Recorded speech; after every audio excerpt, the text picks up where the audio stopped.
ఇవాళ చాలా పర్వదినం. సాక్షాత్తు శ్రీ మహావిష్ణువే ప్రతి ద్వాపర యుగంలో వ్యాసుడుగా ఆవిర్భవిస్తూ ఉంటారు. 28వ ద్వాపర యుగంలో ఆవిర్భవించే వ్యాసుడు 18 పురాణాలు రచించి 18 పురాణాలు, 18 ఉపపురాణాలు, సూత్రభాష్యాది సమస్తమైనటువంటి వాంగ్మయాన్ని రచించినటువంటి మహానుభావుడు. వారు ఆవిర్భవించిన రోజు ప్రతి సంవత్సరంలాగా ఈ సంవత్సరం కూడా ఎక్కడ పురాణం చెప్తున్నాం అక్కడ మనం వ్యాస పూజ చేసుకుంటూ ఉంటాం. ఇవాళ ఒక అసౌకర్యం వల్ల ఈ కార్యక్రమం మా ఇంట్లోనే జరుగుతోంది. 50 మంది విచ్చేస్తున్నారు. ఆ కార్యక్రమాన్ని దీని ఉపోద్ఘాతలు, దీనికి సంబంధించిన విషయాలు అవన్నీ కూడా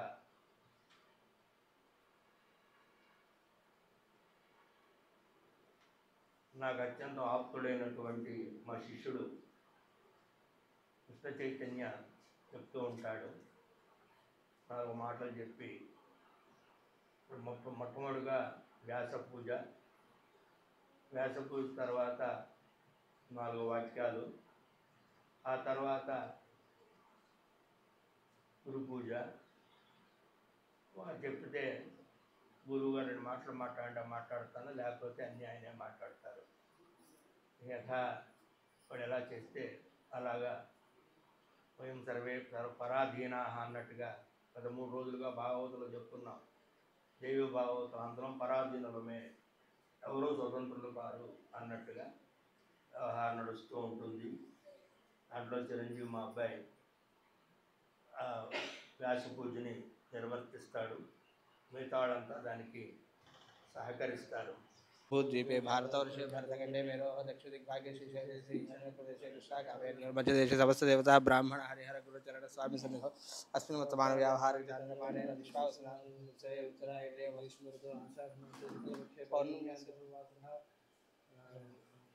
हसुसवासयुक्तायां शुभयो शुभरक्षतयो नमस्तायां शुभदर्शे प्रवेशमुद्दिश्य प्रवेश प्रीत्य गुरु परमेश गुरु परात्पर प्रीत्यर्थं गुरु पौर्णिमा महोत्सवांग गुरु पूजनं च करिष्ये. व्यासजनन पर्वणि व्यास पूजां च करिष्ये. गुरु परमेश ध्यायामि ध्यानं समर्पयामि. नवरत्नगज सिंहासनं समर्पयामि. पादयोः पाद्यं समर्पयामि.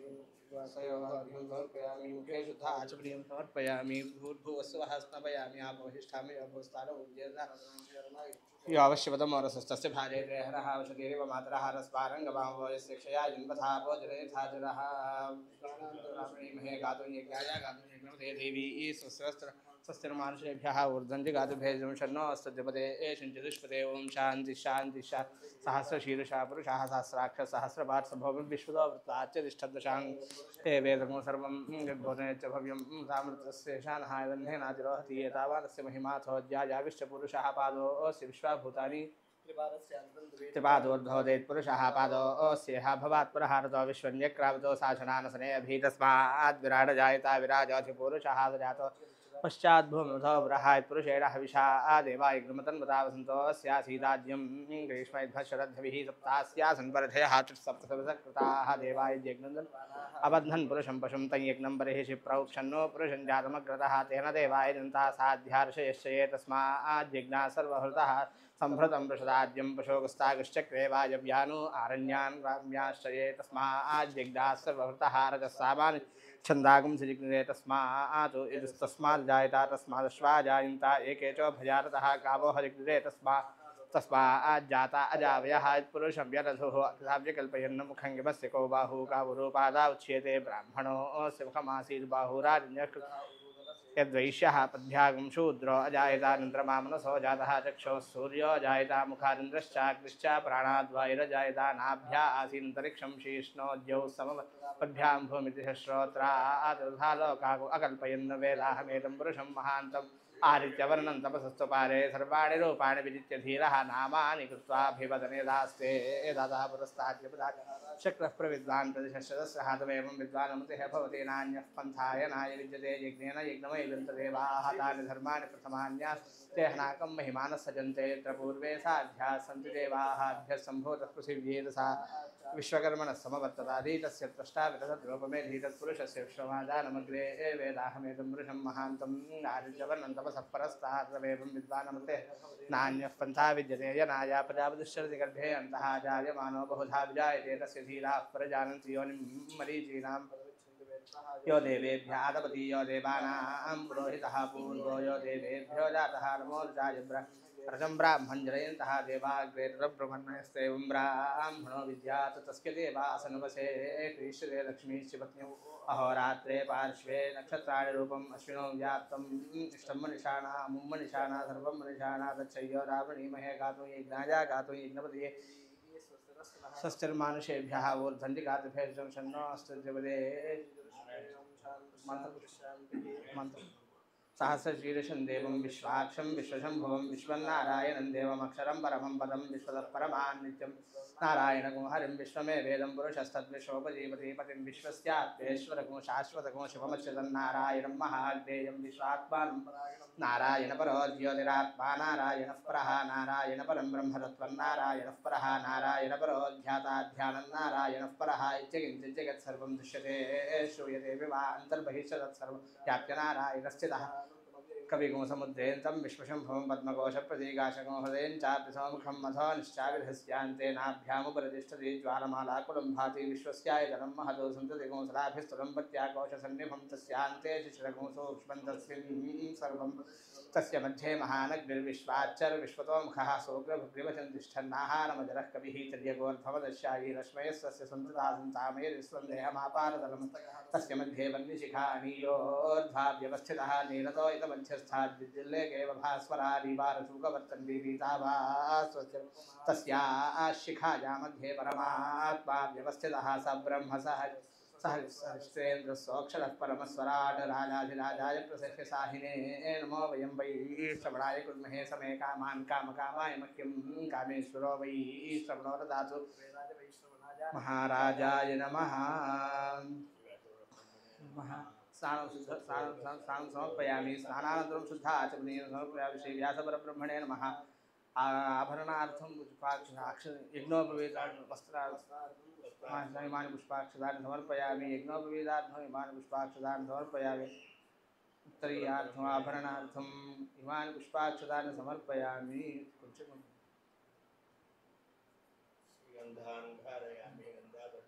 अक्षतान् समर्पयामि पूजयामि। केशवाय नमः नारायणाय नमः माधवाय नमः गोविन्दाय नमः विष्णवे नमः मधुसूदनाय नमः त्रिविक्रमाय नमः वामनाय नमः श्रीधराय नमः श्रीकेशाय नमः पद्मनाभाय नमः ओम संकर्षणाय नमः ओम वासुदेवाय नमः प्रद्युम्नाय नमः ओम अनिरुद्धाय नमः ओम पुरुषोत्तमाय नमः मधोक्षदाय नमः नारसिंहाय नमः अच्युताय नमः ओम जनार्दनाय नमः उपेन्द्राय नमः हरये नमः ओम श्रीकृष्णाय नमः ओम श्रीकृष्णपरब्रह्मणे नमो नमः व्यासपराय नमः राजरात्मजाय नमः सूत्रभाष्यकृतवे नमः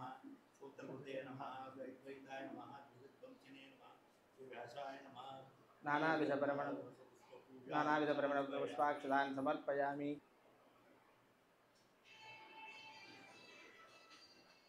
ओम सम्राजं च विराजं चाभिश्रीर्यादनो गृहे लक्ष्मीराष्ट्रता गृहेषु नः सविता यः सहस्रियः सनो गृहेषु रारणतु आपूषा ये त्वावसु धाता ददातु नो रयिमीशानो जगतस्पतिः सनः पूर्णेन भावनतु त्वष्टा यो वृषभो वृषासनो गृहेषु रारणतु सहस्रेणायुतेन च येन देवा अमृतं दीर्घग्श्रवो दिव्यैरयन्ता राजस्पोषत्वमस्वभ्यङ्गवाङ्कुल्मिञ्जीवसा अग्निर्ग्रहपतिः सोमो विश्वपतिः सविता सुमेधा स्वाहा अग्ने गृहपते यस्ते घृत्यो भागस्तेन सह ओज आक्रममाणाय धेहि शैक्ष्यात् पथो मायो मूर्धा भूया सग्स्वाहा। ब्रह्मा गुरुर्विष्णुः गुरुर्देवो महेश्वरः సాక్షాత్ పరబ్రహ్మ తస్మై శ్రీ గురవే నమః. గురువుల పాదాలకు నమస్కారం తెలియజేసుకుంటూ నా గురోరధికం నా గురోరధికం నా గురోరధికం అనేటువంటి వాక్యాన్ని ఇలా 3 సార్లు చెప్పడం ద్వారా మనం సత్యము అని పూర్తిగా ఒక విషయాన్ని మనం ధృవీకరించుకోవాలి అంటే ఒక 3 సార్లు చెప్పమని అనమని ఉంది. అందువల్ల గురువుల కంటే అధికము లేదు, గురు స్వరూపం కంటే అధికం లేదు, గురువు కంటే మనకి ఇంకొక దిక్కు లేదు అని చెప్పుకోవడానికి ఆ వాక్యంతో మొదలుపెట్టాను. కృష్ణ చైతన్యాన్ని నేను ఒక కార్పొరేట్ కాలేజీలో ఒక 15 ఏళ్ల కుర్రాడు వచ్చి ఏదో సంస్కృతం కూడా ఒక భాషగా చదువుకోవడం మొదలుపెట్టిన రోజుల్లో, అంటే ఏదో మార్క్స్ కోసం వేటి కోసం మొదలుపెట్టిన రోజుల్లో ఆ సంస్కృతంలో ఉన్న దైవత్వాన్ని దానికి ఆపాదించవలసిన అవసరం లేదు, అది దైవ భాష. కానీ చాలా కింద స్థాయిలో కేవలం మార్కుల కోసం ఇలాంటి చిన్నగా ఆలోచించదగే ఓ చిన్న బుర్రన్న ఓ కుర్రాడికి దానిలో ఉన్న దైవత్వాన్ని చెప్పాలంటే దైవ స్వరూపులు తప్ప చెప్పలేరు అని నా మాట. ఎందువల్లంటే తర్వాత దానిలో ఉన్న దైవత్వం తెలిసేలా చేసే కొద్దీ వారి యొక్క ఔన్నత్యం ఇంకా బయటపడింది. ఎందువల్లంటే అంతవరకు మాత్రమే అర్థం చేసుకోగలిగిన స్థాయి కదా, ఆ కారణం చేత. అయితే కొన్ని సంవత్సరాలు మేము తర్వాత ఏదో మా జీవన విధానంలో మేము ముందుకెడుతూ ఉన్నాము. కానీ వీరు అక్కడ వేసిన బీజాలు ఎలాంటివి అంటే, మా గురువుగారు వేసిన బీజాలు ఎలాంటివి అంటే, మేము మళ్ళీ వెతుక్కుంటూ తల్లి వేరు దగ్గరకు వచ్చినట్టుగా లాక్కొచ్చింది ఆ గురువుగారు వేసినటువంటి ఆ బీజం. అంటే ఎలా విద్యని మాకు చెప్పుండేవారో అసలు మీ ఊహకే వదిలేస్తున్నాను. రెండో విషయం ఏమిటంటే,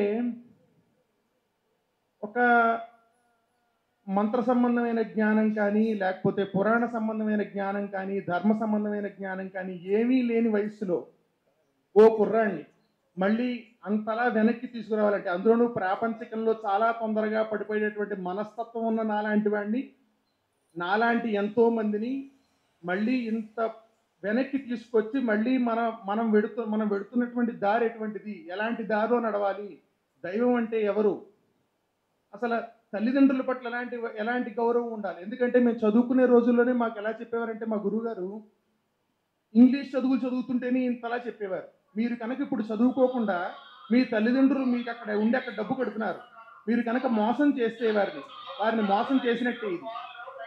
అలాంటి మోసం మాత్రం దయచేసి మీరు తల్లిదండ్రులు చెయ్యొద్దు. రేపు పొద్దున్న మీరు మళ్ళీ మీ పిల్లల్ని ఎక్కడో ఇక్కడ ఇలాంటి చోట పరిస్థితుల్లో పెట్టినప్పుడు మళ్ళీ వాళ్ళు చదువుకోకుండా మిమ్మల్ని ఇలాగే బాధ పెడితే ఎలా ఉంటుంది. అంటే మమాత్మ సర్వభూతాత్మ అనేటువంటి భావం మాకు తెలిసేట్టుగా ఆ రోజుల్లో మాకు తెలిసేటటువంటి భాషలో చెప్పి మమ్మల్ని కర్తవ్యనిష్టలో నిత్యం ఉంచేవారు మా గురువుగారు. కొన్ని సంవత్సరాల తర్వాత మేము ఈ విషయాలు ఏమీ తెలిసిన వాళ్ళం కాదు కదా, తెలిసిన వాళ్ళం కాకపోయినా మేము ఏదో చదువుకుంటూ మామూలుగా ఏదో ఉద్యోగాలు విషయాలకు వెళ్ళాము. తర్వాత ఒకసారి మనకప్పుడు సంస్కృతం చెప్పిన గురువు గారు కదా, అసలు వారి జీవన విధానం, వారు అప్పుడు చెప్పిన పాఠాలు విషయాలన్నీ గుర్తెచ్చుకుంటూ, అంటే మాకు హిమవత్పర్వతం యొక్క వైభవం చెప్పిన, లేకపోతే ఒక రఘువంశంలో ఉన్న విషయాలు చెప్పిన, కాళిదాసు యొక్క వైభవం చెప్పిన, ఏ విషయాన్నైనా మర్చిపోకుండా చెప్పడం వల్ల ఏ సందర్భం వచ్చినా మళ్ళీ వారే గుర్తొచ్చేంతలా దైవమే మాకు మళ్ళీ మాకు దాన్ని మా స్మృతికి తీసుకొచ్చిందేమో అనేట్టుగా మళ్ళీ మేము వెనక్కి వచ్చి చూసుకుంటే మాకు తెలియని ఒక అద్భుతం మాకు తెలియని ఒక అద్భుతం. అంటే మేము ఎంత కింద పడిపోయి మాకెంత తెలియని రోజుల్లో మమ్మల్ని ఎంత ప్రేమగా మాకు ఆ రోజుల్లో చెప్పుంటే మళ్ళీ వెనక్కి ఇంతలా వచ్చుంటాం. ఏదో మీనాక్షి అని చెబుతూ ఆ మత్స్యం గురించి చెబుతూ అదొకసారి అలా కళ్ళతో ప్రేమగా చూసి ఆ మత్స్యం లోపలికి అలా సముద్రంలో ఈదుకుంటూ వెళ్ళిపోతుంది. ఇది ఎన్ని సంవత్సరాలైనా సరే మళ్ళీ వెనక్కి వెళ్ళి ఆ మేనం ఏదైతే తల్లి ఉందో ఆ తల్లి దగ్గరికి వెళ్ళి చేరుతుంది. అలాంటి ఒక మీనాక్షి దేవి యొక్క దృష్టితో సమానమైంది మా గురువుగారి యొక్క ప్రేమ అని నా మాట, నాలాంటి ఎంతోమంది శిష్యుల మాట. ఎందుకంటే దయా దాక్షిణ్యం అని చెప్పేప్పుడు ఒక మనిషికి దయ ఉండొచ్చు, ఎవరి పట్లైనా నాయన నీకు ఇంత కష్టం కలిగిందా అయ్యో అనడానికి అందరికీ దయ ఉంటుంది. ఆ కష్టాన్ని నివారించేటటువంటి దక్షత కూడా కావాలి. అది కేవలం అవిచ్ఛిన్నమైన వారి అమ్మవారి యొక్క ఆరాధన చేత, వారి ధర్మనిష్ట చేత మాత్రమే సాధ్యపడినది, మా గురువు గారికి మాత్రమే సాధ్యపడింది అని నేను చెప్పగలిగినంత ధైర్యాన్ని మా గురువు గారు నాకు ఇచ్చారు. దేని ద్వారా? కేవలం వారి ధర్మనిష్ట ద్వారా.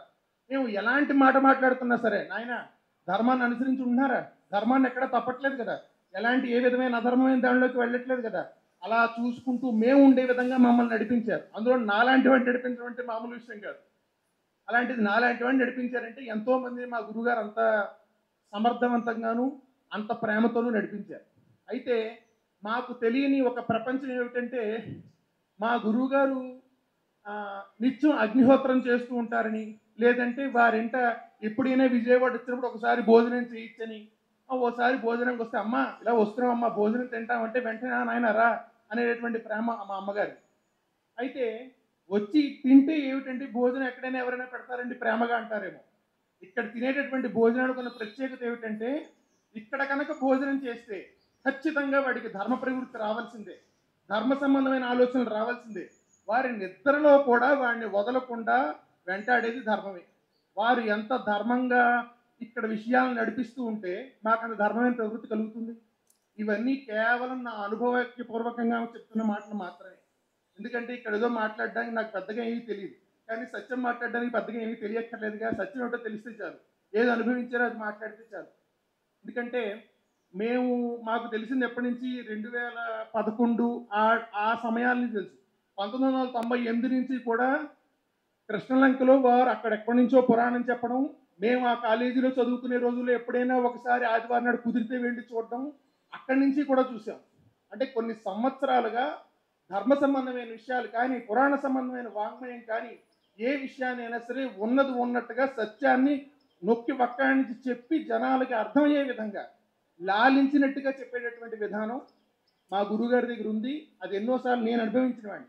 ఎంతోమంది ఎలాంటి ప్రవృత్తిలో బతుకుతున్నావు, ఎలాంటి పనులు చేస్తున్నావు, ఎలాంటి బతుకుతున్నావు అని నన్ను చూస్తే, ఏమిటి ఏదో ధైర్యం ఉంది వీడు ఎందుకు ఇంత ధైర్యంగా ఎలా బతకగలుగుతున్నాడని ఆలోచిస్తేనే నాకు తెలిసినటువంటి వెనకాల కనపడనే ధైర్యం అది. నన్ను వెనకాల వెన్నంటూ ఉండి నా నీడలా ఉండి నాకు మంత్రాలను అనుగ్రహించి నా జీవితాన్ని ఎంతో ఉద్ధరించి ఈ స్థాయికి నేను ఈ మాటలు మాట్లాడుతున్నానంటే మా అమ్మకి మీరు నేను ఇలా మాట్లాడాను అంటే నమ్మదు మా అమ్మ. ఎందువల్లంటే నేను అంత వెర్రిగానే మా అమ్మ ఉద్దేశం. ఇంతటి వాగ్వైభవానికి కారణమైన మా ఏ మాట వచ్చినా ఏదొచ్చినా దానికి కారణంగా ప్రత్యక్ష పరోక్ష సాక్షిగా ఉన్నది మా గురువుగారే. మా గురు పరంపరాగతంగా కూడా మా పరమ గురువులు కూడా అంతటి సుఖ సమానంగా చెప్పేవారు పురాణం. మేము ఎప్పుడు విన్న అదృష్టానికి మేము నోచుకున్నాం కాదు. సరే, మా గురువు గారి ద్వారా మేము అది విన్నాం. అయితే ఈ విషయాలన్నీ గురు పౌర్ణమి నాడే చెప్పుకునేవా అంటే, జీవితాంతం నేను ఎక్కడున్నా ఏం చేస్తున్నా ఈ విషయాల్ని ఒక 10 మంది ఎవరైనా నా దగ్గరికి ఏదైనా సందర్భంలో మంచో చెడో మాట్లాడడానికి వస్తే ఈ విషయాలనే చెప్పేటటువంటి ధర్మ సంబంధమైన ప్రవృత్తిని మాటల్ని మాకు అనుగ్రహించాలంటే వారు ఎంత ఆచరిస్తే మా మాటల్లోకి వస్తుంది, మా మాటల్లోకి ఎంత వచ్చిన అవతరాల మనసులోకి వెళ్ళాలంటే ఎంత ధర్మాన్ని ఆచరించి ఉండాలి. చెప్పడం కాదు, ఆచరించడం. మేమైనా ఇంకా చెబుతున్నాము, ప్రత్యక్షంగా ప్రతి విషయాన్ని ఆచరిస్తే తప్ప మాట్లాడరు వారు. ఆచరిస్తున్నావా, చెప్తున్నావా, ఏ విషయం జరిగినా మేము ఎలాంటి కష్ట నష్టాల్లో సంతోషాలు ఎలాంటి సందర్భాల్లోనైనా చూసాం. ఏ సందర్భాల్లోనూ కూడా మా గురువుగారు ధర్మాన్ని తప్పి పక్కకి వేరే అడుగు నడవడం కానీ, ఎందుకంటే ఈ సందర్భంలో మాట చెప్పవలసి ఉంది. జ్యోతిష భాగంలో పంచమహాపురుష యోగాలు అని ఉంటాయి. అంటే ఒక పేట మొత్తానికి వీడు నాయకుడు అవుతాడనో, లేకపోతే వీడు చాలా విలాసవంతమైన జీవితాన్ని కనబరుస్తాడనో ఉంటుందనో ఇలా చెప్పేటటువంటి వాటిల్లో హంసయోగము అని ఒక యోగం ఉంది. అది కేవలం బృహస్పతి ఉచ్చ స్థితిలో ఉండి కేంద్రంలో ఉంటే సిద్ధించేటటువంటి యోగం. ఆ యోగం ప్రత్యక్షంగా మా గురువుగారి జ్యోతిష్యంలో జాతకంలో మేము ఒక్కసారి చూసాం. ఏదో అదృష్టం బాగుండి ఒక్కసారి అలా చూసామన్నమాట. అది తర్వాత నాకు అనిపించింది, నిజంగా కదా హంసయోగం అంటే నిజంగా హంసలా బతకగలిగిన వారు కదా, మాట చెప్పడం కాదు. జ్యోతిష్యంలో పడింది అంటే అది ఒక వేద పురుషుడి యొక్క కన్నుగా చెప్పబడుతున్నది. అలాంటి కన్ను నొక్కి వక్కాణిస్తున్న విషయం ఏంటంటే వారు హంస అని చెప్పడమే. వారు ఏది అనుభవిస్తున్నారో వారు అవతల వారిని అదే చూస్తారు, అవతల వాడి కష్టాన్ని తన కష్టంగానే తీసుకుంటారు. అలాగే జనాలను అనుగ్రహించారు, ఎప్పుడు అనుగ్రహిస్తూనే ఉన్నారు. నాకంటే బాగా ఈ విషయం కృష్ణలంకలో ఉన్నటువంటి నాకంటే చాలా ముందు నుంచి వింటూ మా గురువు గారి వెన్నంటి ఉంటూ మా గురువు గారిని అంత గురుభావంతో అంత భక్తిగా ఆచరిస్తూ ఉండేటటువంటి కృష్ణలంక ఈ పురాణ శ్రోతలకు బాగా తెలుసు. నేను చెప్పవలసిన కొత్త విషయం ఏదో ఉందని కాదు, ఏదో నాకు అనిపించిన 2 మాటల్లో ఇదొక మాట అంతే, అంతకంటే ఏమీ లేదు. అందువల్ల ఈ నిత్యం అవిచ్ఛిన్నంగా ఎవరైనా కనుక అగ్నిహోత్రం చెయ్యాలి అంటే అంత ధర్మ సంబంధమైన హంస అయి ఉండాలి అని అంటే ధర్మాన్ని ఎంతో అనుసరించిన వాళ్ళని తప్ప అగ్నిహోత్రుడు అంత దగ్గరికి తీసుకుని గుండెల్లో పెట్టుకుని ఒళ్ళో కూర్చోబెట్టుకున్నంత ప్రేమగా చూడడేమో. ఎందుకంటే అవిచ్ఛిన్నంగా అగ్నికార్యం చెయ్యాలంటే, హవిర్యాజ్ అవ్వాలంటే అలాంటిది పట్టదు. అందరూ హవిర్యాజ్ అనే పదం ఎవరికైనా చెల్లచ్చు కాక, కానీ అది అవిచ్ఛిన్నంగా చేయాలంటే మాత్రం అగ్నిహోత్రుడి యొక్క దయ ఉండాలి. అది మా గురువు గారికే చెల్లిందని నేను మరొకసారి గట్టిగా నొక్కి వక్కాణిస్తూ ఈ నాకు ఇచ్చిన అవకాశాన్ని మీ అందరికీ సరైన మాటలతోనే చెప్పానని అనుకుంటున్నాను. ఇదంతా ఏదో గురువు గారి యొక్క వైభవం చెప్పడానికి కాదు, మళ్ళీ చెబుతున్నాను, కేవలం సత్యం మాట్లాడడానికి మాత్రమే నేను మాట్లాడుకోవడానికి తీసుకున్నాను. వారెంతటి వారు నేను అనుభవించాను, ఎంతోమంది అనుభవించిన వారు ఉన్నారు. కాబట్టి మనం అందరం చేయవలసిన గురువందనంలో ఈ రోజున వారి యొక్క కీర్తి మనం వినాలి, ఖచ్చితంగా వినాలి. ఎందుకంటే ధర్మం వెనక మనం ఇంకా ఏది విన్నా అది మనల్ని సుఖపెట్టేది కాదు. అందువల్ల అంతటి ధర్మస్వరూపులు వారు, అందువల్ల ఇది వినవలసి వస్తుంది, ఇది వినాలి, ఇది మంచి మాట. గురువర్యులకి ప్రధానమైన విషయం ఏమిటంటే వందే గురు పరంపరం అని ఒక సామాజిక మాధ్యమానికి సంబంధించిన కొంతమంది వ్యక్తులు మేము గురువుగారిని ఎన్నోసార్లు ఆ విషయం గురించి గురువుగారు దయచేసి కొంచెం పురాణ వాక్యాలని కొంచెం ధర్మాన్ని మీరు కొన్ని వీళ్ళలో కూడా చెప్పాలి అని ఒక 6-7 నెలలు అడిగి ఉంటాం, వారి వెంటపడి ఉంటాం. అంత వెంటపడవలసిన పని వచ్చిందంటే వారికి ఉన్నటువంటి అనుష్ఠానం ధర్మనిష్టకే అంత సమయం వారికి సరిపోకపోవడం. అంతలోనూ ఇముడ్చుకుని మా కోసం ఆ విషయాన్ని ధర్మ సంబంధమైన విషయాన్ని చెప్పడం ప్రారంభించి మమ్మల్ని ఎంతో అనుగ్రహించారు. అందువల్ల ఈ కృష్ణలంక యొక్క ప్రజలు ఎవరైతే ఉండి ఇన్నాళ్ళు ఉన్నారో వారు గురు పరంపరతో కలిసి మనం తర్వాత అవసరమైన పూజని చేసుకుందాం. నమస్కారం. నాకు పెద్దగా మాట్లాడడం రాదు. నాకు ఈ ఆధ్యాత్మికత గురించి అంతగా తెలియని సమయంలో నాకు మా చైతన్య నాకు పరిచయం చేశారు. చేసిన తర్వాత నేను అదే ఈ నాకు మాట రావట్లేదు అసలు. ఫస్ట్ ఏమనుకోకండి, ఇచ్చేయండి. ఈ ఆధ్యాత్మికత వైపు వచ్చాను. అయితే నాకు ఒక విషయం గురించి అయితే నేను గురువుగారు ఎప్పుడూ ప్రసంగాలు చెప్పినప్పుడు నేను వినింది విషయం ఏంటంటే, మనిషి ఎప్పుడు సత్యం వైపు వెళ్ళాలి, సత్యం వైపే తన దృష్టి ఉండాలి. ఈ లౌకికమైన విషయాల మీద మనం ఎంత దృష్టి ఉన్నా మనం ఎప్పుడూ చేరాల్సింది ఆయన దగ్గరికే, ఆవిడ కాళ్ళ దగ్గరికే మనం వెళ్ళాలి అనే విషయం ఎప్పుడూ గురువుగారు ప్రతి ప్రసంగాల్లో కూడా అదే చెప్తారు. అంటే మనిషికి కావాల్సింది శరణాగతి లేకపోతే మనం ఎంత చేసినా మనకి ఆ ఫలితం రాదు. అది ఆవిడ వైపు ఉండాలి, అమ్మవారి వైపు ఉండాలి, గురువుల వైపు ఉండాలి, మనకి శరీరం ఇచ్చిన తల్లిదండ్రుల వైపు ఉండాలి. మనం మనకి ప్రతి ఎవరైతే మన కృతజ్ఞతాభావం ఉండాలి అందరం వైపు. సో ఇలాగా ఈ విషయాలు అయితే నేను చాలా బాగా గురువుగారు చెప్పిన ప్రసంగాల్లో నేర్చుకున్నాను. ఇంకా నాకు చెప్పడానికి మాటలు రావట్లేదు. అది నీకు సడన్గా ఇది వచ్చింది కాబట్టి నేను మాట్లాడలేకపోతున్నాను. అయితే నా అదృష్టమో పూర్వజన్మ అదృష్టమో గురువుగారిని దగ్గరగా ఇది కలవడం, ఆయనతో నేను ఇలాగ సత్సంగం చేసుకోవడం, మాట్లాడడం చాలా అదృష్టంగా భావిస్తున్నాను. నాకు ఈ సమయం ఇచ్చినందుకు గురువుగారు అస్మదాచార్య పర్యంతం వందే గురు పరంపరాం. శ్రీ మహాగణాధిపతియే నమః, శ్రీ మహాసరస్వత్యే నమః, శ్రీరుభ్యో నమః.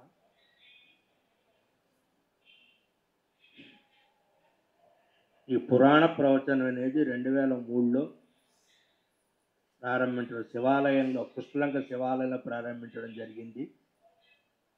మొట్టమొదటిగా నేను ప్రారంభించిన పురాణం కూడా శ్రీమద్దేవి భాగవతమే. నేను ప్రారంభించే ఒక 1 నెల రోజుల ముందు లబ్బిపేట వెంకటేశ్వర స్వామి దేవస్థానంలో ఒక గొప్ప పండితులు వారు దేవి భాగవతాన్ని చెప్తూ ఉంటే, మా గురుగారు ఉన్నారు, మాణిక్య శాస్త్రి గారు ఉన్నారు, వారి సత్యమణి కూడా ఉన్నారు 2003లో. అది విని ఆ రోజు రాత్రి ఇంటికి వెళ్ళి మా గురువుగారితో ఆయనకి ఇలా సమన్వయం చేశారండి, అలా సమన్వయం చేశారు, ఈ సమన్వయం కరెక్టేనా అని అడిగితే, అలా చెప్పకూడదు నాన్న, చాలా తప్పది, నువ్వెందుకు పురాణం చెప్పకూడదు అన్నారు. అప్పుడు ఇది మొట్టమొదటిది నేను పురాణం చెప్పడానికి పడిన ఉపాధి, ఒక అడుగు. నేనెక్కడ చెప్తానండి, నేను ఎక్కడ చూస్తాను, అక్కర్లే చెప్పు నీకు వస్తుంది అన్నారు. అలా దేవి భాగవతాన్ని అప్పుడు 9 మాసాలు ముఖస్య ముఖార్థ అన్నట్టుగా అక్కడ ఏం రాసి ఉందో ఆ శ్లోకాన్ని తగ్గట్టుగా సాంప్రదాయం విడిచిపెట్టకుండా గురువుగారితో విమర్శ చేస్తూ శ్రీమద్ దేవి భాగవతాన్ని పూర్తి చేసిన తర్వాత ఆ రోజు శ్రోతలంతా కూడా నాకు బంగారు కంకణం వేశారు. అక్కడే నాకు పౌరాణిక సార్వభౌమ అనేటువంటి ఒక బిరుదును కూడా ఇవ్వడం జరిగింది. అంటే నా పేర్ల ముందు పౌరాణిక సార్వభౌమ అని ఉంటుంది, వాళ్ళు ఇచ్చి నేనేం తీసుకోలేదు. దాని తర్వాత కొంతకాలం మా ఇంట్లో కుష్లంకు ఇంట్లోనే ఆనందరామాయణం చెప్పాను. దాని తర్వాత రామాలయం మన మెట్ల బజార్, మన పోలీస్ స్టేషన్ బజార్ ఉన్న రామాలయంలో వాళ్ళు పిలవడం జరిగింది.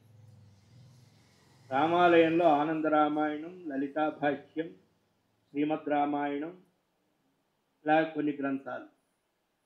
ప్రతి నవరాత్రాలకి త్రిశతి భాష్యం చెప్తూ ఉండేవాడిని, మిగతావన్నీ జరుగుతూ ఉండేవి. దీని పూర్తయిన తర్వాత పక్కనే ఉండే ప్రత్యుంగరాగుల్లో గణేశ పురాణం, మార్కండేయ పురాణం.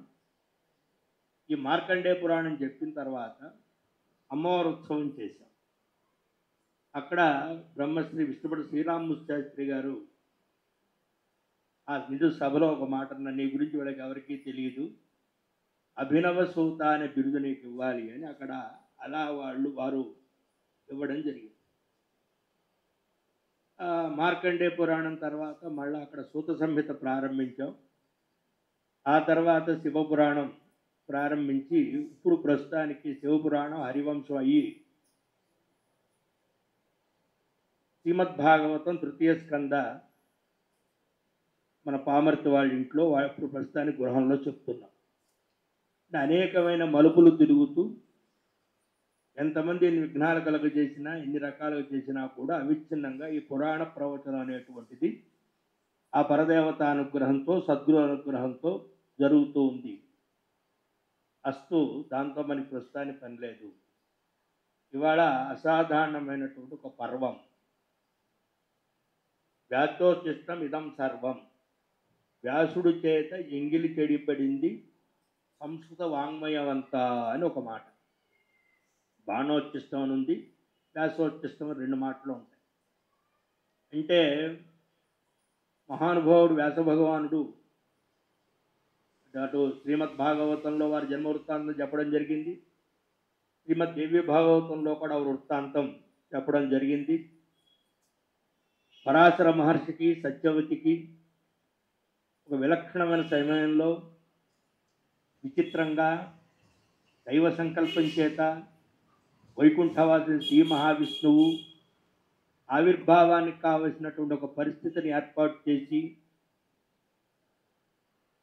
సాక్షాత్ పరాశర మహర్షి ద్వారా వ్యాసుల వారి మా తల్లి అయినటువంటి సత్యవతి అనేక వరాలు పొంది సత్యగంధి అని, ఆ తర్వాత ఆవిడ నిత్య నూతన యవ్వనమని, ఆవిడ కన్యాత్మను నాశనం కాకుండా ఉంటుందని, ఇలా అనేక ఎందుకంటే మన ఎపిసోడ్లు అన్నీ ఉన్నాయి కాబట్టి ఇలా అనేక వరాలు పొంది మహాతల్లి సత్యవతి ఆ వ్యాసుల వారిని ద్వీపంలో, అంటే నది, గంగానది మధ్యలో ద్వీపం, ఆ ద్వీపం అంతా పగలుగా ఉంటుంది. పగటిపూట వాడు చాలా విషయాలు చెప్పాను అక్కడ. ఎందుకంటే పరాశర మహర్షి ఎప్పుడైతే తన్ని వాంఛిస్తున్నారో అలా వాంఛిస్తున్న పరాశర మహర్షితో, ఏమండి నేను నిమ్న జాతి పిల్లని, నేను చాలా తక్కువ జాతిని, మీరేమో బ్రాహ్మలు, అలా నన్ను వాంఛించచ్చా?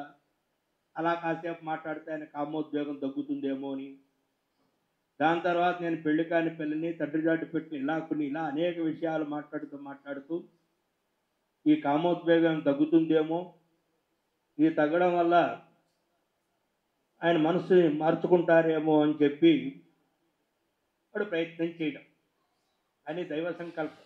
దాన్ని ఎవరు కూడా ఏం అనటానికి లేదు. పరాశర మహర్షి వారంటే ఎవరు? ఆలో పరాశర స్మృతి.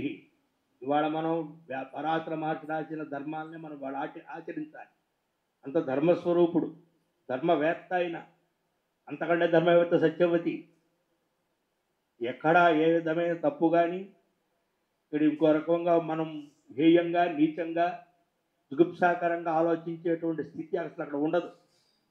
ఈ సందర్భంలో ఆవిడ ఎంత పగలుగా ఉంది. పగటిపూట ఏకాంతం పనికిరాదు కదా అంటే వెంటనే ఆయన అంతా అక్కడ అంధకారం ఏర్పాటు చేస్తారు. కృష్ణ అంటే నలుపు, ద్వీపం అంటే ద్వీపంలో ఉన్న నలుపు వచ్చింది. అప్పుడంటే అంధకారం కింద లెక్క. వెంటనే అప్పుడు ఆవిడతో ఆయన కలవడం, ఆవిడ సద్య గర్భవతి కావడం, ఇది స్నానం చేసి వెళ్ళిపోవడం, అనతి కాలంలో ఆవిడ పిల్లవాడిని ప్రసవించడం. కృష్ణద్వైపాయన అంటే ద్వీపంలో పుట్టాడు, అంధకారంలో పుట్టాడు. ఈయన స్వామి కూడా నల్లగా ఉంటారు వీరు. కృష్ణద్వైపాయన అనేది మరో పేరు కూడా వ్యాసభగవానుడు రావడం జరిగింది. ఈ కృష్ణద్వైపాయన అనేటువంటి ఆ పిల్లవాడు పుట్టిన మరుక్షణం తల్లికి నమస్కారం చేసి, అమ్మ నన్ను కన్నావు, నేను చరితార్థుణ్ణయ్యాను, నీతో నాకేమి సంబంధం లేదు, నీకు ఎప్పుడైనా అవసరమైతే నన్ను పిలిస్తే వస్తాను అని స్తన్యపానం కూడా చేయకుండా పుట్టినవాడు పుట్టినట్టుగానే బద్రికాశ్రమానికి వెళ్ళిపోయారు మహానుభావులు వ్యాసభగవానుడు. అందుకని ఆయనకి బాదరాయణ అని కూడా పేరు. కృష్ణద్వైపాయన, బాదరాయణ, ఇలా అనేకమైనటువంటి నామాలతో, పారాశర్య పరాశర మహర్షి కుమారులు, సాత్యవత్య సత్యవతి కుమారుడు, ఇట్లా ఎవరెవరైతే దాన్ని పిలుస్తూ ఉంటారు. ఇది వ్యాసుల వారి యొక్క చరిత్ర. ఈ సందర్భంలో వ్యాసుల వారు ఎంత దయామయులు, ఎంత గొప్పవారు వీరు, ఎంత అఖండమైనటువంటి భక్తవాత్సల్యం కలిగినటువంటి వారు అంటానికి రాబోతోంది కలియుగం. కలియుగంలో మానవుల ఆయుర్దాయం చాలా తక్కువ. మందాహ సుమందమతయ, మందులంతా మూర్ఖులంతా పుడతారు. సుమందమతయ, తెలివితేటలుండవు, అల్పాయుష్కులు పుడతారు. కాబట్టి ఇంత అనంతమైన వేదాన్ని వాళ్ళంతా అధ్యయనం చేయలేరు, అనంత విషయాల్ని వారు తెలుసుకోలేరు, వాళ్ళకి సాధ్యం కాదు. ఎలా కలియుగంలో పుట్టబోయే వ్యక్తి ఎలా ఉద్ధరించాలి, వాళ్ళు ఎలా అనుగ్రహించాలి, ఏ విధమైనటువంటి ఉపదేశం ద్వారా వాళ్ళు ఉద్ధరింపబడతారని బాగా ఆలోచించి, అనంతో వై వేదాః, వేదాలు అనంతం, అనంతమైన వేదాలని వారు ఏం చేశారు, రాసులు కొండలంతలు ఉన్నాయి ఒక్కొక్క వేదం. ఆ రోజుల్లో ఉండేటువంటి కృతయుగ, త్రేతాయుగ, ద్వాపర యుగం వాళ్ళు అవన్నీ అధ్యయనం చేశారు. వాళ్ళకి అలా సౌలభ్యం ఉంది, బ్రహ్మాండమైన శక్తి సామర్థ్యాలు ఉన్నాయి, ఆయుర్దాయం ఉంది, ఆరోగ్యం ఉంది, అన్నీ ఉన్నాయి వాళ్ళకి. కానీ కలియుగంలో పుట్టేవాళ్ళకి ఇవన్నీ ఉండవు, ఎంత సాధ్యం కాదు, ఇంత వేదాలని చదవలేరు అని ఆలోచించి పర్వత రూపంలో ఉండేటువంటి కొండలుగా ఉండే వేదాలని విభాగం చేసి కూడా అర్గ్వేదమని, యజుర్వేదమని, సామవేదమని, అథర్వేదం పేర్లు పెట్టి దాంట్లో మళ్ళీ శాఖోపశాఖలు తయారు చేసి అవన్నీ కావాల్సిన శిష్యులకి అందరికీ, జైమిని మొదలు శిష్యులకందరికీ కూడా అప్పచెప్పి, అయినా మీరంతా ఈ వేదాలని పోషించండి, ఈ వేదాలని ప్రచారం చేయండి, ఈ వేదాలని చదివించండి, కనీసం 10 మంది దగ్గరైనా ఈ వేదం నిలబడుతుంది అంటూ రాబోయే కాలంలో వచ్చి విపత్తుని గుర్తించి ద్వాపర యుగం చివరిలో ఇవన్నీ వ్యాసభగవానుడు చేశారు. అంటే ఎంతటి విజ్ఞాని, ఎంత దూరదృష్టి కలిగినటువంటి వ్యక్తులు, ఎంతటి మహానుభావులు, ఎంతటి మహనీయులు వారు. అటువంటి వారిని స్మరించుకోకపోతే మన జన్మ ఏమైనా చరితార్థం అవుతుందా? మనం ఏమైనా అసలు మానవులుగా చెప్పుకోవడానికి వీలుంటుందా? అసలు ఇంతేకాకుండా సూత్ర భాష్యాలు రాశారు. అథాతో బ్రహ్మ జిజ్ఞాస వేదాంత గ్రంథం. అనేక స్తోత్రాలు రాశారు. అనేక రకాలైనటువంటి ఉపనిషత్తులు, వేదాంత ఉపనిషత్తుల్ని కూడా వారు విభాగం చేశారు. ఇంత అయిపోయిన తర్వాత మరొకరు కొంచెం తృప్తి కలగలేదు ఇంకా. ఎందుకంటే ఇప్పుడు నేను చెప్పినటువంటి ఈ వాంగ్మయం అంతా వేదం చదివి అధికారం ఉన్న వాళ్ళకి ఇది లభ్యమవుతుంది. బ్రహ్మసూత్రాలు ఉత్తమాధికారులకు మాత్రమే లభ్యమవుతుంది. ఎట్లా స్త్రీ సూత్రులు ఎలా ఉద్ధరింపబడాలి, ఆడవాళ్ళు సూత్రులు ఎలా ఉద్ధరింపబడాలి, ఉద్ధరింపబడానికి అసలు మార్గాలు ఏమిటి అని ఆలోచించి, ఎందుకంటే శ్రీ సూత్రాణం శృతి అగోచరి, ఆడవాళ్ళకు కానీ సూత్రులకు కానీ వేదం వినటానికి లేదు, అగోచరి. అందువల్ల దీన్ని కూడా ఆలోచించి ఆ రకమైనటువంటి శ్రీ సూత్రాదులకు ఉపయుక్తంగా ఉండడం కోసం అనంతమైన వేదాల్లో ఏ విషయాన్ని ప్రతిపాదన చేశాయో, వేదాలు దేన్ని చెప్పాయో ఆ సమస్త విషయాలన్నీ కూడా పురాణాల్లో వారు చెప్పుకుంటూ వచ్చి, ఈ బ్రాహ్మణం అగ్రతకృత్వ చతురోవర్ణాన్ శ్రావయేత్ అనే మాట చెప్పుకున్న ఆయన ముందు బ్రాహ్మణ్ పెట్టుకుని ఈ పురాణాలు 4 వర్ణాల వారికి చెప్పండి. ముఖ్యంగా శ్రీ సూత్రాదులు ఖచ్చితంగా పురాణాలు వినాలి. ఈ పురాణ ధర్మస్వరూపాలను అంతా అర్థం చేసుకోవాలి, ధర్మాన్ని పెంపొందించుకోవాలి అని ఒక సద్గురువు, ఒక గురుత్తముడు ఆయన సంకల్పం. కాబట్టి మనం ఎవరు గౌరవించకపోయినా అది మన పాపం తప్ప వాళ్ళకేం విలువ తగ్గదుగా. వాడు విలువ తగ్గుతుంది, వాడు మహానుభావులు. వాడు అంతటి వ్యక్తిని ఇవాళ మనం ఇలా ఈ విధంగా గౌరవించుకునేటువంటి, పూజించి నమస్కారం చేసేటువంటి స్థితి మనకి మన వాంగ్మయం, మన ధర్మశాస్త్రం, మన సనాతన సాంప్రదాయం మనకు కల్పించింది. అందువల్లనే భాగవతంలో చెప్తారు, దశమస్కందంలో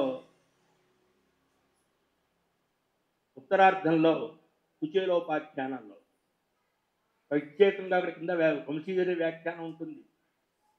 ధర్మశాస్త్ర గ్రంథాలన్నీ కూడా చెప్తున్నాయి. ప్రసన్నాత్మ జితేంద్రియ, కుచేలుడు ఎటువంటి వాడండి అన్నారు. ప్రసన్నమైన మనసు కలవాడు, ఇంద్రియాన్ని జయించినటువంటి వాడు, దుర్భర దరిద్రాన్ని కూడా ఆనందంగా అనుభవిస్తున్నటువంటి వాడు, ఏ రకమైనటువంటి అసంతృప్తి కానీ, ఏ రకమైనటువంటి దురాశ కానీ, ఏ విధమైనటువంటి దుఃఖం కానీ లేకుండా కాలక్షేపం చేస్తున్నాడు కుచేలుడు.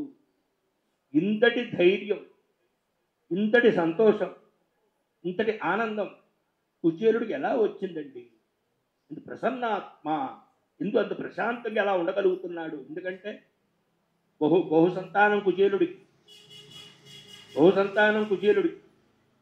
ఇంటి నిండా ఇల్లంతా ఖాళీ, ఏమీ లేవు. ఎప్పుడు బోర్లా వేసిన గిన్నెలే. నాన్న అన్నం అంటున్నారు. ఎవరికి ఆ పిల్లలకి కట్టుకోవడానికి బట్ట కూడా అందరూ గోచుకుంటూ పెట్టుకునేవారు. ఇంత దుర్భర దరిద్రం. ఇప్పుడు అన్నమో రామచంద్ర పసిపిల్లలు ఏడుస్తున్నారు. ఆ పసిపిల్లలు ఏడుస్తున్నా సరే, భార్య దైన్యంగా చూస్తున్నా సరే, వాళ్ళకి ఏ విధమైన సౌలభ్యం లేకపోయినా సరే, ఈయన చలించకుండా దేవుడి దగ్గరే కూర్చున్నాడు. అక్కడే నమస్కారం చేసుకుని అక్కడే ప్రార్థన చేస్తున్నాడు. మొక్కవాళ్ళ ధైర్యంతో, దృఢమైన నిశ్చయంతో, అత్యంత ధైర్యంతో.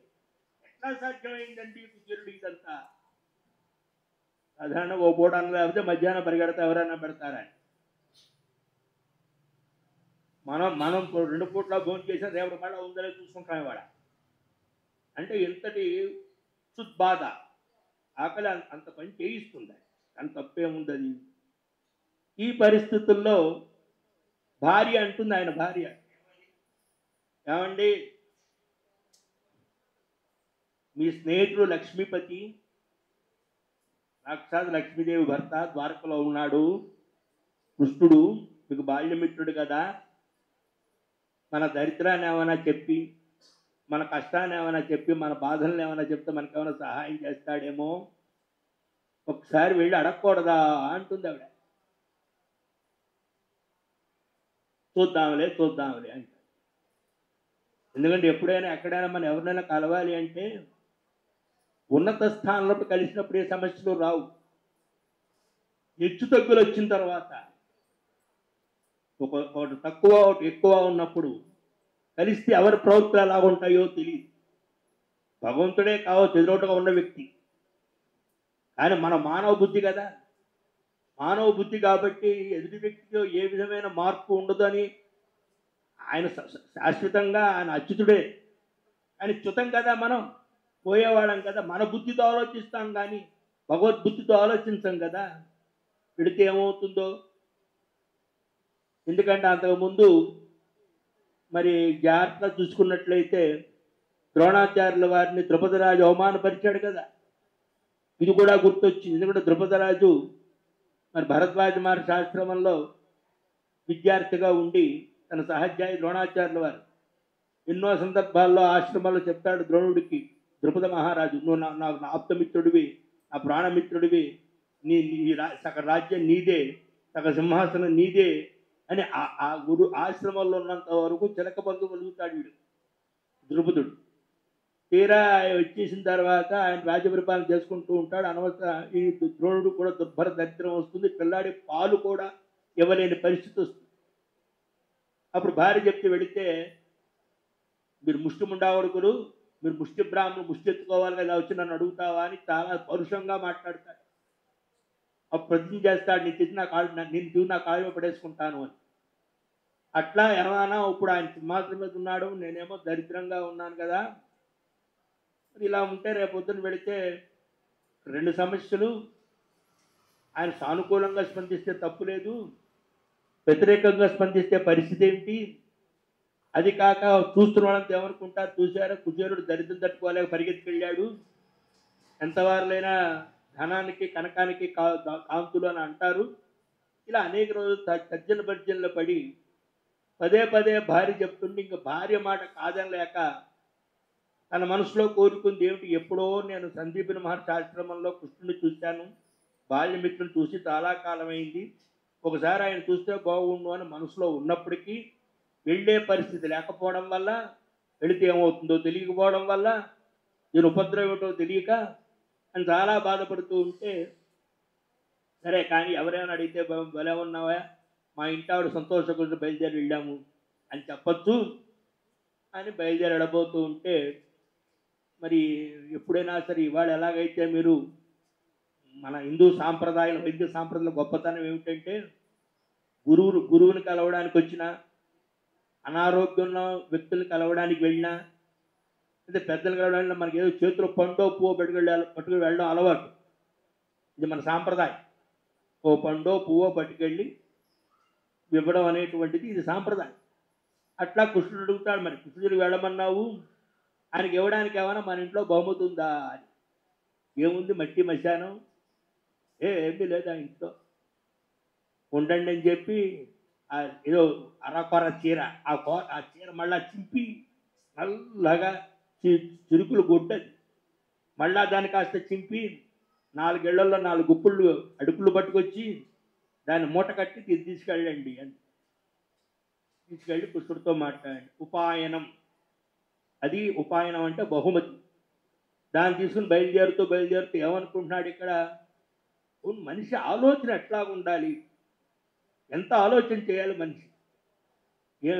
సాధారణంగా మనం ఏమనుకుంటాం, ఇప్పుడు మన ద్వారకు వెళతాం, కృష్ణుడు నాకు ఎంత 1 కోటి రూపాయలు ఇస్తాడా, అదో 10 కోట్లు ఇస్తాడా, అదొక 50 కోట్లు ఇస్తాడా, అదొక బండి నిండా బంగారం ఇస్తాడా, అది ఇంకో బండి నిండా బట్టలు పెడతాడా, ఇలా ఆలోచిస్తూ ఉంటాం. కుచుళ్ళు అలా ఆలోచించలే. అయం హి పరమో లాభ ఉత్తమ శ్లోక దర్శనం.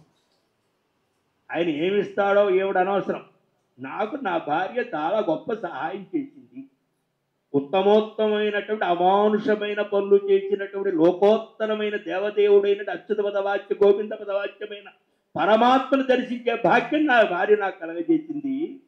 అయమ్మి పరమో లాభ, ఇదే పరమ లాభం కృష్ణ దర్శనం. కృష్ణ దర్శనం కంటే ఇంకేమక్కర్లేదు. ఏది ఏ విషయం తెలిస్తే ఇంకో విషయం తెలుసుకోక్కర్లేదో, ఎవరి దర్శనం అయితే మరొక దర్శనం మనకు ఉండదో అది కాదు. ఏ విషయం తెలిస్తే, భగవద్ విషయం తెలిస్తే మన సంసారంలో పుట్టం, ఇంకో సమస్య లేదు. ఏ దర్శనం అయితే, భగవద్ దర్శనం అయితే ఇంకో దర్శనంతో మనకేం పని? ఎప్పుడైనా కూడా పెద్దల దర్శనం వృధా కావు కదా. పెద్దల దర్శనాలు వృధా కావు, వాళ్ళ ఆశీస్సులు వృధా కావు. భగవంతుని దర్శించే భాగ్యం మనకు కలిగింది అంటే ఆయన కరుణాకర వీక్షలు మన మీద వస్తాయి. అందువల్ల అక్కడ వెళుతున్నప్పుడంతా కూడా ఎలా కృష్ణుని చూడాలి, కృష్ణుడు ఎలా దర్శించాలా, ఎంత భాగ్యం కలిగింది. నేను కృష్ణుడు చూస్తాను అనుకుంటూ ఊళ్ళుడుతూ ఆశ్చర్యపడుతూ ఆనందపడుతూ వెళ్ళాడు తప్ప నాకేమి ఇస్తాడు, ఏం తెచ్చుకోవాలని వెళ్ళలే. ఇంత దృఢ నిశ్చయంకు చేరు. ఇప్పుడు ఈ కథ ఎందుకు చెప్తున్నారు మీరు అంటారు, అవసరంగా చెప్తున్నా. ఇది అవసరం, ఈ కథ అవసరం, అవసరంగానే చెప్తున్నా. వెళ్ళాడు, వెళితే అలా ఆ ద్వారకు చూస్తే ఒక్కొక్క భవనం చూస్తుంటే ఆ భవనం స్వర్గానికి అంటుతున్నాయి. ఎక్కడున్నాడు దీంట్లో, ఈ భవనాల్లో ఎక్కడున్నాడు కృష్ణుడు? ఏదో ఉండవల్లో మా ఇల్లు చెప్తే అటు పైకి పోతారు, ఇటు పోతారు, అటు పోతారు, ఇటు పోతారు, చివరికి ఇల్లు దొరకలేదంటారు, ఇదంటారు. మళ్ళీ పోతారు, ఫోన్లు చేస్తారు, చిన్న రెండు వీధులు ఉన్నాయి ఈ అదవులు. మరి ద్వారక ఎంత నిర్మాణం, ఎంత వ్యవహారం, ఎన్ని భవంతులు, అన్ని రాజభవనాల్లాగా ఉన్నాయి. ఏది నిజ రాజభవనం, ఏది రాజభవనం కాదు. 16,000 మంది భార్యలు, నిన్నే చెప్పాను కదా, 16,050 మంది, మళ్ళా 8 మంది ప్రధాన భార్యలు, వీళ్ళు కాక బలరాముడు భవనం, ఇది ఏవో ఉంటాయి. ఎట్లా ఆలోచిస్తూ మొత్తం మీద అలా పట్టుకుని కుచేలుడు కృష్ణభవనాన్ని చేరుకున్నాడు. కృష్ణ పరమాత్మ ఉయ్యాల్లో ఊగుతున్నాడు. లక్ష్మీదేవి ఏమో, రుక్మిణీదేవి ఆయనకి సేవ చేస్తోంది. పక్కన సత్యభామ, నాగింది, జాంబవతి మొదలైన వాళ్ళంతా కూడా ఆయన చుట్టూ ఉన్నారు. వాళ్ళ సేవలు వాళ్ళు చేసుకుంటున్నారు. మోకాలు పైకుండే పంచి, అక్కడి పంచి 30 రోజులు చౌడులో పెట్టి ఉడకబెట్టినా కూడా తెల్లగా రాదు, అటువంటి పంచి. అది కూడా అన్ని చోట్ల చిరిగిపోయి ఉంది. పైన వేసుకున్న కండువా ఉందా లేదా అన్నట్టుగా ఉంటుంది. బక్క చిక్కి ఉన్నాయి. మొహం మాత్రం బ్రహ్మవర్చేస్తూ ఉంది. ఎముకలు కనపడుతున్నాయి. ఒంటి నిండా వస్త్రం, సరైన వస్త్రం లేదు. మూట మాత్రం ముందు చిన్న మూట ఏదో ఇలా పట్టు కూర్చున్నాడు. అలా పట్టుకున్నవాడు చూసి వీడు భయపడిపోయి ద్వారపాలకు పంపించారు, ఎవడవయ్యా అని. చూశాడు. చెప్తారు భాగవతంలో, ఎంత అద్భుతమైన మాట చెప్తారు. కృష్ణ పరమాత్మ ఉయ్యాలు ఊగుతూ చూశాడు. ఎప్పుడండి, సుమారు ఒక 40-50 సంవత్సరాల తర్వాత చూడడం కదా, మరేం చూడలేదు. బాల్యంలో ఎప్పుడో మనం చూడండి, ఎవరినైనా చూస్తే మిమ్మల్ని గుర్తుపట్టలేదు, నన్ను గుర్తుపట్టలేదా, ఇదే బ్రహ్మ పదార్థం లాగా. వీళ్ళు గుర్తుపట్టి మనకేం ప్రయోజనం? అలా కృష్ణ పరమాత్మ అక్కడ ఊగుతున్నాడు. ఈయన వస్తున్నాడు, చూశాడు. అన్నగారు వస్తే తమ్ముడు ఎలా లేస్తాడో అక్కడ మాట్లాడిన మాట. అగ్రజుడు వస్తే, ఇవాళ లేదనుకోండి ఆ విషయం, మొగుడు వస్తేనే లేవరు, అన్నయ్యలు అసలు లేవరు, ఇది లేదు. అక్కడ వ్యాసభోగాలు చెప్పిన మాట ఏంటో, ఒక అన్నగారు వస్తే తమ్ముడు ఎలా తక్కువ లేస్తాడో అలా లేచాడు కృష్ణ పరమాత్మ.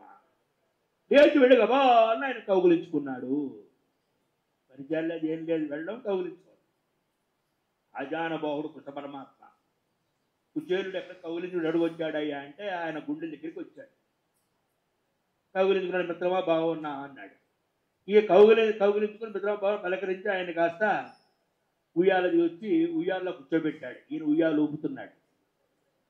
పక్క లక్ష్మీ సరస్వతులు, లక్ష్మి, రుక్మిణి, సత్యభామ వీళ్ళంతా కూడా ఆయనకి ఒకళ్ళేమో గంధం రాస్తున్నారు, ఒకళ్ళేమో వింజామలు వీస్తున్నారు, ఇంకొకళ్ళేమో సేవలు చేస్తున్నారు. మీలా మనలాగే చుట్టూ ఉన్నారు జనం అంతా, పరిచారకులు, సేవకులు. ఈ బ్రాహ్మడికి ఆ సేవ ఏమిటి, అలా చేస్తున్నారేంటి వీళ్ళు, గొడవతో కట్టుకోవడానికి బట్ట కూడా సరిగ్గా లేదు, రండి ముందుకు రండి, కట్టుకోవడానికి బట్ట కూడా సరిగ్గా లేదు వీడికి. ఈ ద్వారకానాథుడైనటువంటి, ద్వారకా దేశాధిపతి అయినటువంటి కృష్ణ పరమాత్మ, ఆయనతో పాటు మిగతా అందరూ కూడా అలా సేవలు చేస్తున్నారేమిటి, ఈ బ్రాహ్మణ భాగ్యం ఏమిటండి, వీడు గొప్పతనం ఏమిటండి, అనే చుట్టూ ఉండేటువంటి రాజ పరిచారకులు ఎవరైతే ఉంటారో, రాజ సేవకులు ఎవరైతే ఉంటారో వాళ్ళంతా ఆశ్చర్యంగా చూస్తున్నారు. బంగారు పళ్ళని తీసుకొచ్చారు, కుచుడు కాళ్ళు కడిగారు, ఆ కాళ్ళని కాస్త కాళ్ళ నీళ్ళని పాదోదకాలని కాస్త జల్లుకున్నాడు కృష్ణ పరమాత్మ. ఇవన్నీ ఏమిటి నాయన? బ్రాహ్మడికి మనంత గౌరవం ఇవ్వాలి, బ్రాహ్మడికి మనంత విలువనివ్వాలి.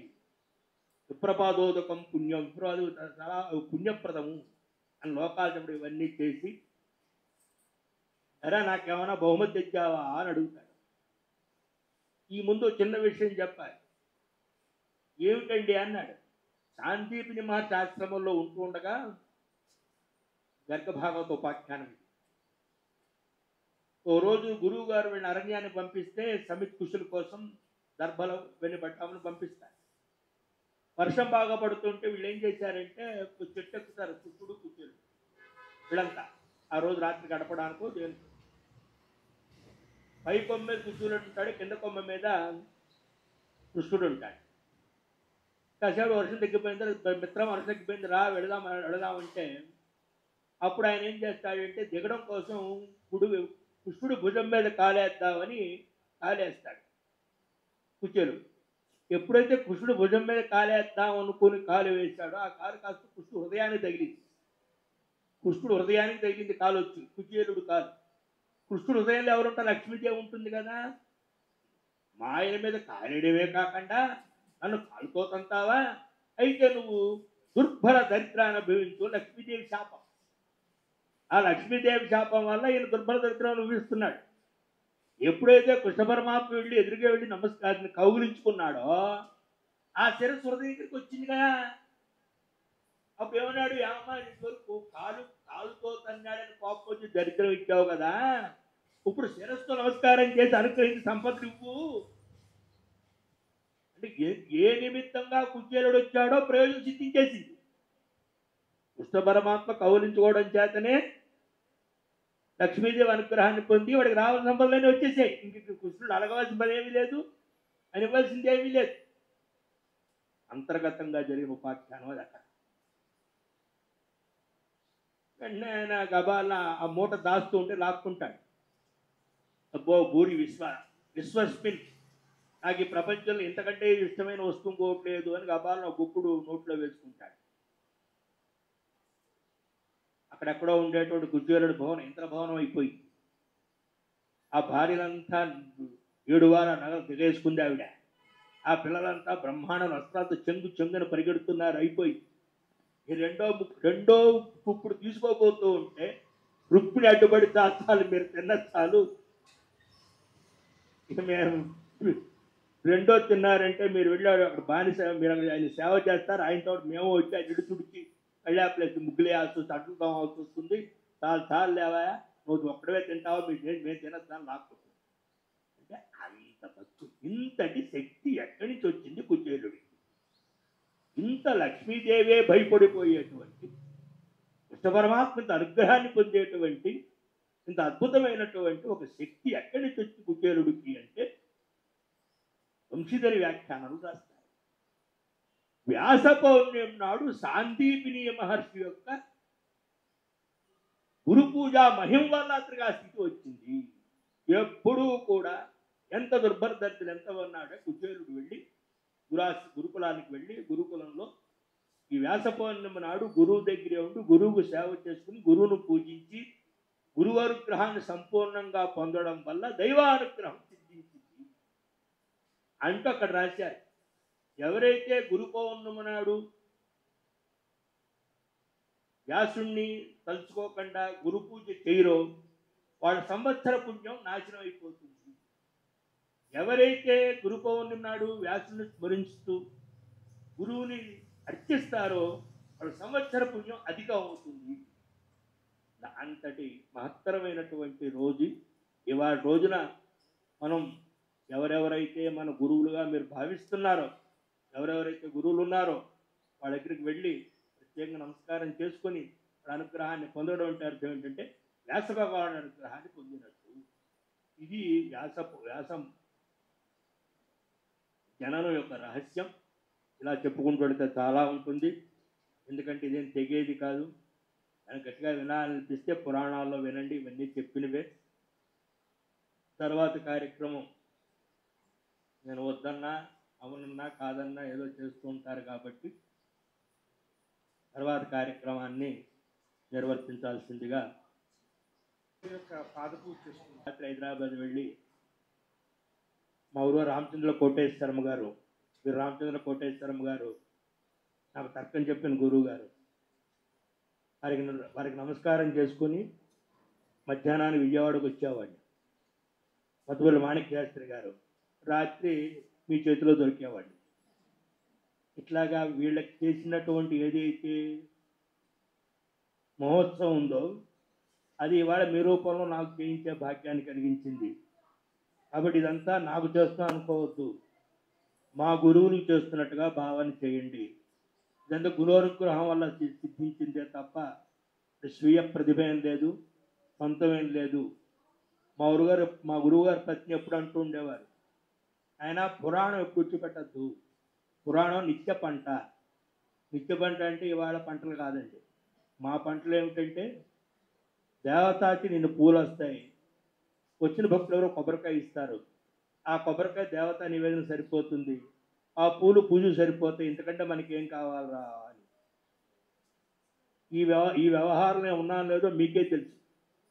నేను ఈ వ్యవహారంలో ఉన్నానా లేదా, ఇలా చెప్తున్నాను లేదా అని తెలుసు. అది ఎప్పుడైతే మనం గురువాక్యాన్ని పాటిస్తామో అప్పుడు అక్కడ జరగవలసిన భగవద్ అనుగ్రహం అంతలో అదే వస్తుంది. అటువంటి భగవద్ అనుగ్రహం గురు రూపంగా ఇక్కడ నాకు ఇలా సంప్రాప్తం కావడం ఒక ఆనందం. మిగతా కార్యక్రమాన్ని నిర్వర్తిస్తాం.